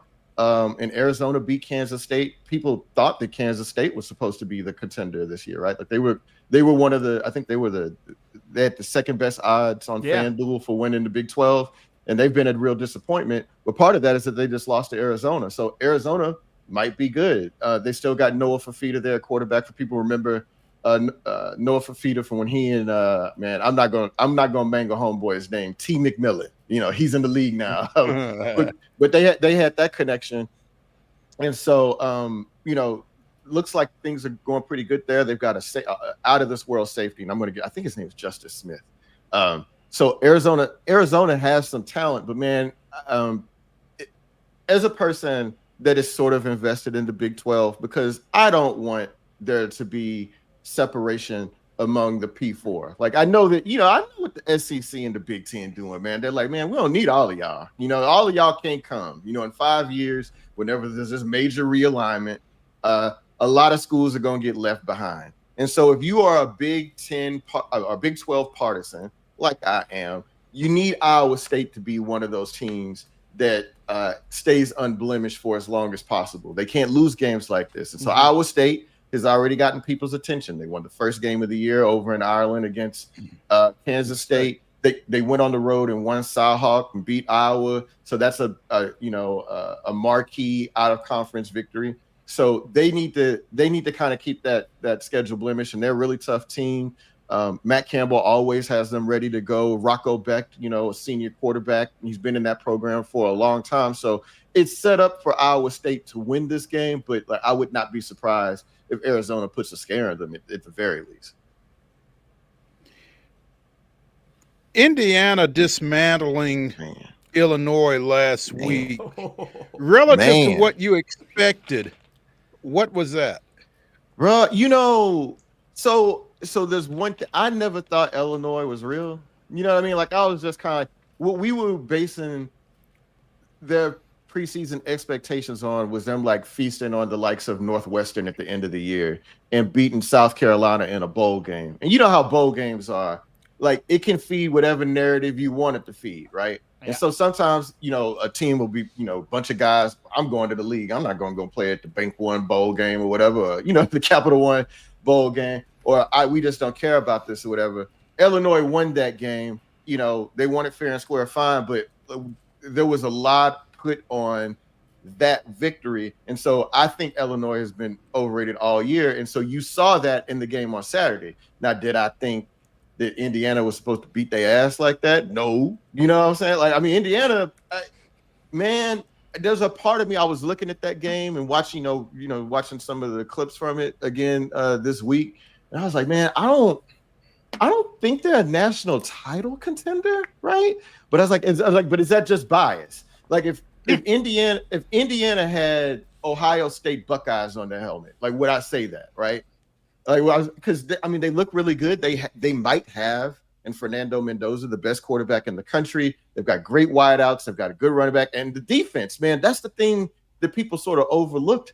Indiana put Illinois in hell. Their pass rush, they had Luke Altmaier, the Illinois quarterback, running all night long. Man, he was under. I mean, he looked like he was just could not keep them off of him all game. So I'm like, I don't know, man. Indiana might. I don't want to hype it up. I don't know if they're national championship contenders, but if somebody were to say to me, hey, if Michigan had this resume, if Penn State had this resume, would you rank them in the top 5? And, that would be a fair argument to make. I was like, maybe I'm just using Indiana's history against them because they look really, really good so far. Joel, a couple quick ones. Want to just real quick on the Big Ten here. Since you guys mentioned games that don't really make much sense, what about an 11 a.m. kickoff for USC at Illinois this week, Joel? Does that get you excited as a Big Ten / death of the Pac-12 guy? I mean, nobody, no offense to Illinois, nobody's been excited to watch Illinois, maybe since the Juice Williams era or something like that. Juice Williams and Aurelius Ben. But, and Mendenhall. And Mendenhall, that's right. Rashard Mendenhall, shout out. Shout out. That's right. But, I mean, I saw Lincoln Riley complaining about that start. I'm like, well, toughen up. Like, this is what you all wanted. The reason, I mean, I'm not saying that, that they talked their way into the Big Ten. but they reached an agreement with Kevin Warren and the rest of them folks that were there at the Big Ten to do this. So this is what's going to happen. What you were in a league where you could have all the 12 and 1 o'clock and 7 o'clock kickoffs that you wanted on the West Coast. This is what you wanted. So, you better. We don't want to hear your complaints. You got to show up and play. Like you're the one that decided that every now and again you want to have a road game in Piscataway, New Jersey, right? Every now and again you want to have a road game in Happy Valley. So this is what you got to live with, brother. And so now for the kids themselves, like, will this be tough? Like I'm sure you're going to see games like that, not just this one, but throughout the year where guys, teams have to travel and they're trying to, get their legs. They're playing on basically 8 o'clock their time schedules. You know what I mean? So it's not to say that USC is going to have an easy day there at Illinois, but man, this is what you wanted. This is what the money is for. So I don't want to hear y'all whining, bro. You could have stayed in the Pac-12. Other end of the spectrum though, Joel, Ohio State at Washington this weekend. Surely not, right? Right. Well, look, man. So I think people have forgotten about Washington because, right, like last year they were off the radar. They didn't have, they were solid, but they didn't have, they didn't have the follow up to a national championship year, right? Like they weren't in the mix all year long. But man, you chalk some of that up to the coaching change, though, right? Coaching change, they lost a lot of guys. You lose a 2-year starter like Michael Penix, a guy who was, an experienced guy. Of course, you're going to have some, some growing pains and some transition stuff. But man, look, they have, I think, one of the 3 best offenses in the country right now. At least, advanced statistics show that. Washington has one of the best home field advantages in the country, right? And the Washington fans corrected me on this because I was talking up Autzen in Oregon, and they're like, actually, the loudest recorded stadium on record is at Husky Stadium. So, okay, fair enough. So, yeah, man, and this is the first true road game for Ohio State this year. Like, Julian Sand has looked really good. But you know how, like, when Arch Manning had to go play at Columbus, and we were like, man, this is his first real road game. It's going to be a really intimidating environment. Well, now it's true for Julian Sand. He's had some reps, but this is his first time on the road. So, I'm not saying that Washington will win that game. I still think that Ohio State just has so much talent that ultimately they're going to win out. But I could see them being in a situation where people are like in the fourth quarter on Saturday, like, hey man, you better turn to ABC or whatever because Washington's giving them a run for their money.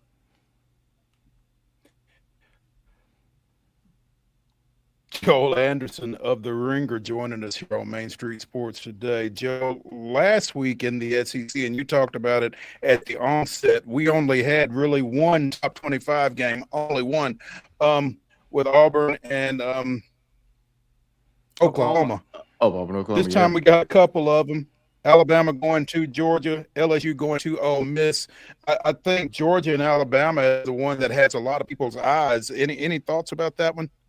Oh, yeah, sure. I mean, so a lot of people were out on Alabama, man. I mean, you saw how everybody got crazy when they lost to Florida State. And it may just be that Florida State is really good and Alabama was in a tough spot because how do you prep for what Florida State had last year, right? Like, I mean, you're not prepping for the same 2-10 team that you saw on film last year. So I'm not surprised in retrospect that Alabama had a difficult time in that game. And so Alabama has had a chance. They went up and won at Wisconsin. They've looked good in all these other games. So are they a real playoff contender? Well, we're going to find out, right? Now, if they lose this game, I'm not saying that it knocks them out of the playoff race, but it'll make it that much more difficult for them to get in. They won't have any more mulligans to go. So I'm really looking forward to seeing this, man. Like, I think that Alabama is better than we saw in that Florida State game, and that sort of has fixed the impression of the Crimson Tide in our heads. But they're gettable. Like Georgia, they did win that game in Tennessee, but I mean, they really got pushed to the edge there. I mean, all things being equal, I mean, if Tennessee doesn't miss that field goal, we having a whole different conversation about Georgia right here, right? And Georgia can't get any pressure on the quarterback, right? Like they can't generate a pass rush with their front four. They've got a blitz. They don't have a defensive lineman with the sack all year long. So for a guy like Todd Simpson, who's been very accurate, who's really good in a clean pocket, He's been looking really good so far. I think that Alabama could go on the road and get something to Georgia. But again, like the reality is too, it's a lot to ask, man. Georgia has, I think, the longest home winning streak in the country. That's a tough place to win. They still got all those athletes down there. Gunnar Stockton has shown that he's better than he was in that bowl game. So I would expect, again, we'll see another crazy close game. But for for Kirby Smart, it's like, if you can't beat Alabama now, like you got them on your home field, they've got a young quarterback over there at Alabama. They've already, they've shown their weaknesses in that Florida State loss. If you can't get them right now, and I think Kirby Smart is 1-6 against Alabama, one out of the last 7. I mean, if you're not gonna get them now, when you gonna get them? And it's kind of wild that LSU and Ole Miss it almost kind of feels like the undercard to that ball game. But what Ole Miss did to Tulane last week, and Wade kind of set it up when we were talking about it. Said Lane had not covered 2 weeks in a row, and they took care of that this past weekend against Tulane. But this game here is, I don't even think it's sneaky good. It's just good. Oh yeah, I mean, so I think the thing every year with Ole Miss, and y'all know, y'all in that neck of the woods, is like, how real are y'all for real? Like, y'all real? Like, what is this real? You win those non-conference games.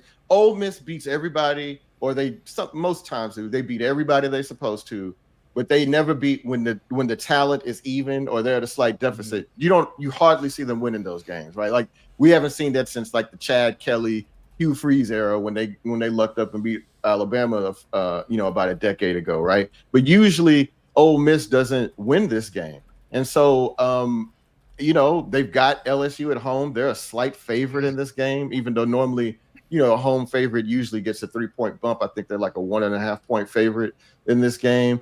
So yeah, man, like Lane kind of has a pretty good situation here, and LSU comes in here, and again, how good are they really? Like that Clemson win, we already see. Okay, like let's throw that out, right? You didn't look good. You haven't really looked. The offense hasn't looked good. They beat Florida, but you had 5 interceptions and won by 10 points. You know what I mean? Like how good is LSU really? So, in Ole Miss seems like they're equipped to make LSU fight. I actually kind of feel like Ole Miss might win this game.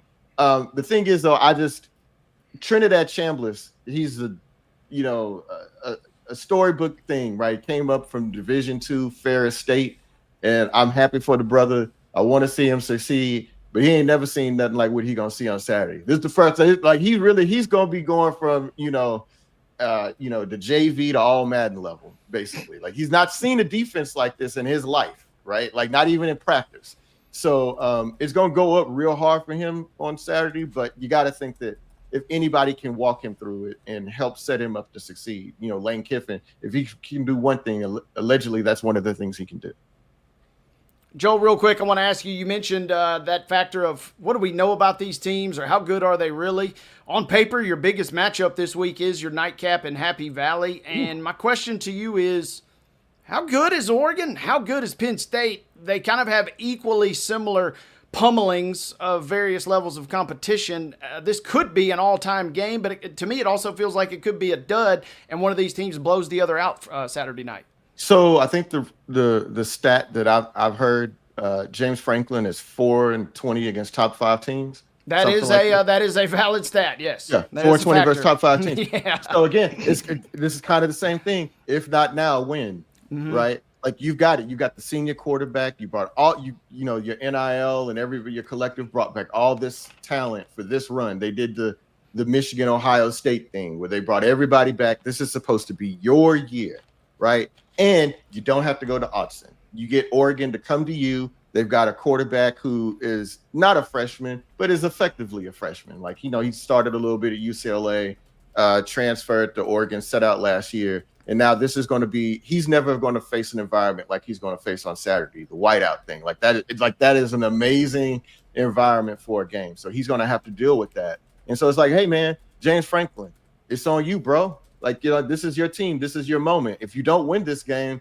it's going to be one of those things like, I don't ever want to hear about Penn State again, right? Like, don't talk to me about national champion Penn State, because if you can't win this game, right, then it says something about you in this program. And like, maybe it's not fair. Like James Franklin is still a very successful coach.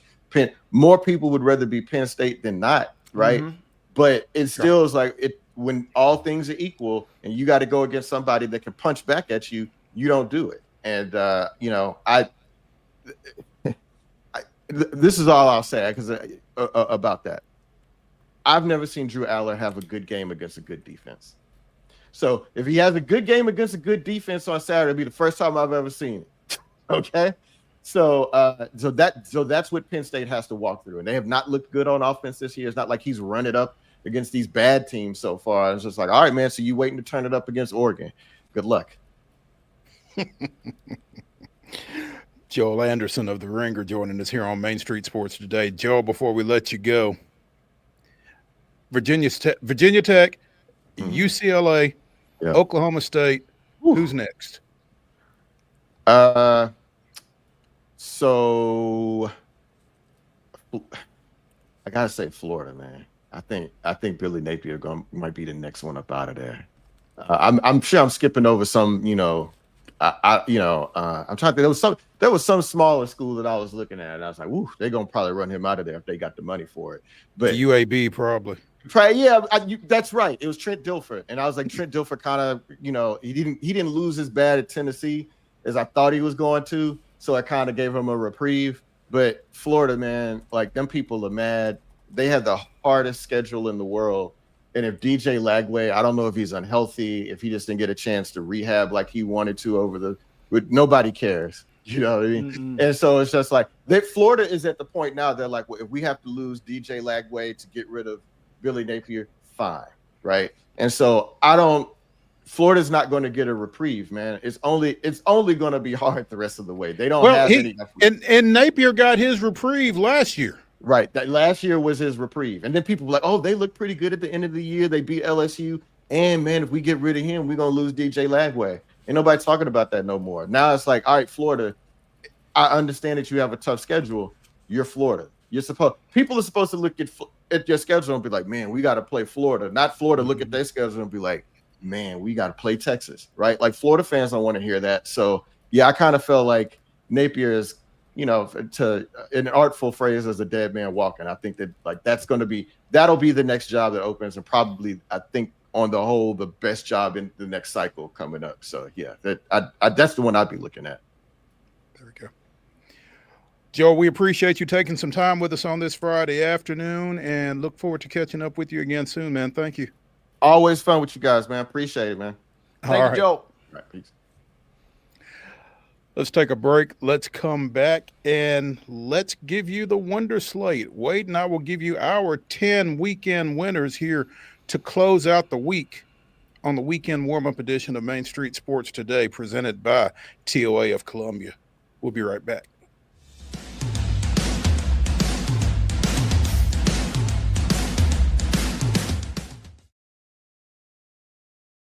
Being in Tennessee, we wanted to try to keep it as local as possible, so we have an entire section of our menu that is just dedicated to local whiskeys like Uncle Nearest, Jack Daniels, of course, George Dickel, Nelson Brothers, Greenbrier whiskey, and all of our taps are all local. From 2 o'clock until midnight, we've got food every day for you guys. A good handful of appetizers, some entrees, and a couple salads and things like that. My name is Ethan Kanata. Please come down and see us at the Pick Lobby Bar here at the Omni in Nashville. There's a line that links us all. Most of the time, we don't even think about it, but it's everywhere. Illuminating our neighborhoods, empowering our businesses, and helping us to recharge. Whether it comes from our grids, the sun, or a kind heart, we believe in the power of good energy. And as your family and region continue to grow, you can trust that we'll always be there for you. Middle Tennessee Electric, bringing good energy.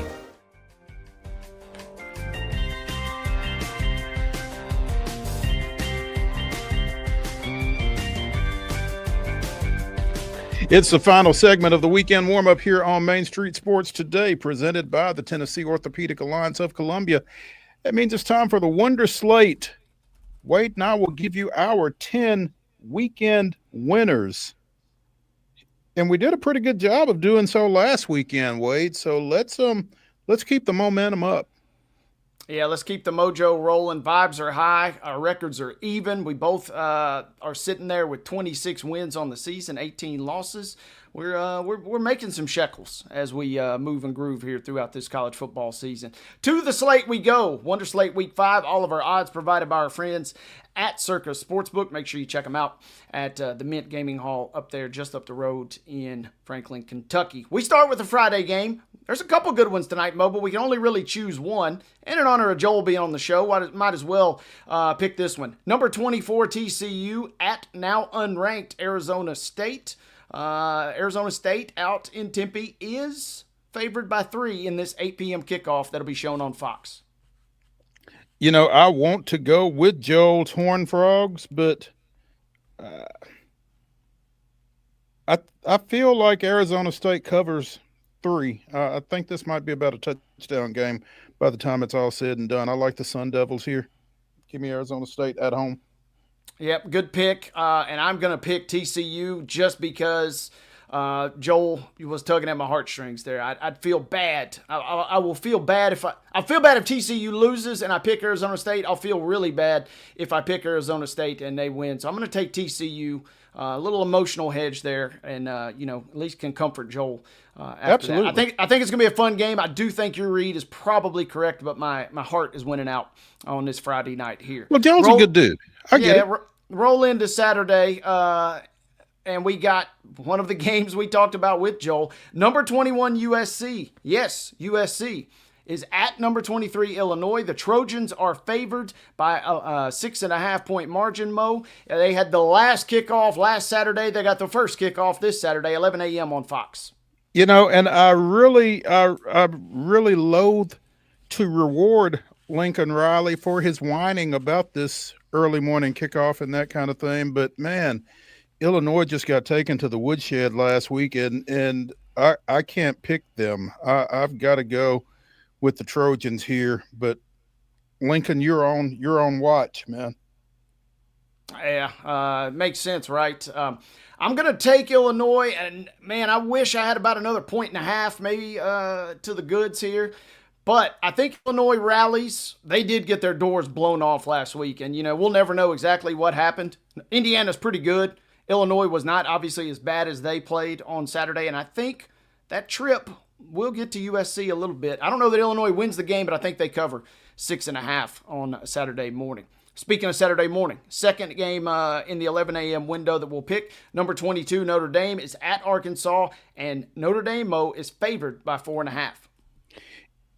And I think Notre Dame is favored by 4.5, as much because of what Arkansas just did at Memphis last week. No disrespect to Ryan Silverfield and the Tigers, but I think if you're an SEC team, if you're a good SEC team, you're supposed to win that ball game. You know how much it pains me to pick Notre Dame, but I'm going to go with the Irish by at least a touchdown in this one. Yeah, I think Notre Dame, I'm with you. I'm taking the points here. They win by at least 4.5. I would not be shocked if they win by, 10 to maybe even 2 touchdowns. Man, and I'm kicking myself for picking Arkansas last week because shame on me that was a classic look-ahead spot versus a really, really good Memphis team. And I didn't put all the puzzle pieces together, so I got burned. So with getting burned, plus I think Notre Dame's a better overall team, I'm taking the Irish by 4.5 on Saturday morning. I'm with you. Let's roll into the 2:30 window. Here's where you got to start making decisions, folks. Only so many slots on that YouTube TV multi-view, so choose wisely. We got Auburn. You only get 4 boxes, Mo. Auburn at number 9, Texas A&M. A&M is favored by 6.5. This game will be shown on ESPN. I'm a huge Marcel Reed fan. I'm not sold on Auburn. They just dropped a tough one against Oklahoma. I think they have another tough Saturday here. I'm going with the Aggies to cover.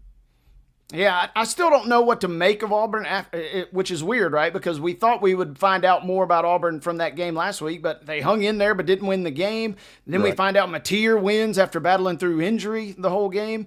So I don't know, but I still like Texas A&M. Something about them, and just the way they were able to sneak out of South Bend with that victory. Yeah, I'm with you. Give me the Aggies in a 2:30 kickoff by 6.5. They win by 7, and we're good to go. This one is intriguing, Mo. Number 1 Ohio State at unranked Washington. 2:30 kickoff. The game will be shown on CBS or Paramount Plus. This game and this spread was in the double digits. Something like 98% of the money is coming in on Ohio State, but the number still keeps dropping. We get to pick it at 8.5. Who do you like? I don't like Washington to win this game, but I don't like 8.5. So I'm going to take the Huskies to cover. I'm in the same agreement. I want to go out on a limb and pick Washington to win this game. The sailgating, them and Tennessee, the only two venues you can roll up in your boat and tailgate. I love How cool is that? out there. Outstanding stuff. Michigan years ago, back when Nate Robinson was a football player still for the Huskies. I got bad memories of Michigan going out there and getting embarrassed by Washington. I'd love for that to happen to the Buckeyes. I don't think they cover the spread, but I do think they win the game. Give me Washington plus 8.5. Other 2:30 kickoff on ABC. It'll be number 4 LSU at number 13 Ole Miss. As we mentioned, this is like one of those great undercard fights we saw a couple weeks ago on the Bud Crawford Canelo bout. I mean, it's an electric matchup, but it can't be the main event. Ole Miss is favored by 1.5 in this one, Mo. Yeah, it feels like this is probably about a field goal game. And even with, well, I don't even know if he's their backup quarterback at this point. But I like Ole Miss at Oxford. Give me Ole Miss to cover. Give me Ole Miss as well. And I'll be real curious to see what LSU linebacker, what kind of game Whit Weeks has this week. After Lane's daughter goes with the hard launch on social media. I'll be real curious. Lane tweeted take the over, by the way, in this game for those that want extra action on this one. But I'm taking Ole Miss by 1.5 at 2:30 on ABC. Meanwhile, number 15, Tennessee at undefeated. Yes, I said undefeated Mississippi State. This game kicks off at 3:15. You can see it on the SEC Network. That 8 points, especially in Starkville, kind of concerns me a little bit, but I'm just not sure Mississippi State is ready necessarily for what Tennessee brings offensively when they are working at their optimal level. So give me the Vols to cover that 8, but I'm a little apprehensive about it. Yeah, I think Tennessee wins this game somewhere around the 10-14, kind of like that game I mentioned earlier. I think Tennessee wins this game, and I think they cover the 8. I'm picking the Vols. I won't be shocked, though, if Mississippi State has a little something for Tennessee down in the fourth quarter, though. We'll see. Final couple games here. Number 6, Oregon at number 3, Penn State. Mo, Penn State's favored by 3.5. And we were just talking about it. You know, at some point you feel like Franklin's got to break through in one of these ball games. But, you know, I can't overcome this history. It's tough, Oregon coming all the way across country, but I'm going to go with the Ducks. I'm going with Oregon as well. Dante Moore, if he has a big game, he will be your new Heisman favorite. He's number 2 in the odds right now, but he will be your favorite if Oregon wins. Give me the Ducks as well, especially with points. Alabama, number 17, at number 5, Georgia. Georgia's favored by 3. I think Georgia gets it done, and we might be looking at a push when it's all said and done, but I'm going to take the Bulldogs here. No push will be had, my friend. Alabama wins this game outright. The mastery, something about them uniforms. I know Saban ain't there, but Kirby Smart sees ghosts when Alabama rolls into town. I'm taking Alabama to win the game outright at 6:30 on ABC. Final game. Does BYU go into Colorado? They got a new Ralphie. We played the video this week. Do they win and cover 7 at 9:15? Man, they win. They don't cover 7. Give me Colorado. I want to pick Colorado, but BYU's got my attention. Bear Bachmeier making his first ever road start as QB. Give me BYU and 7 to close this out. There we go. That is your Wonder Slate. That is the weekend warm-up edition of Main Street Sports Today, presented by the Tennessee Orthopedic Alliance of Columbia. Join me and Wade right back here Monday at 2 o'clock. Y'all have a great weekend. Plenty to get after. See you.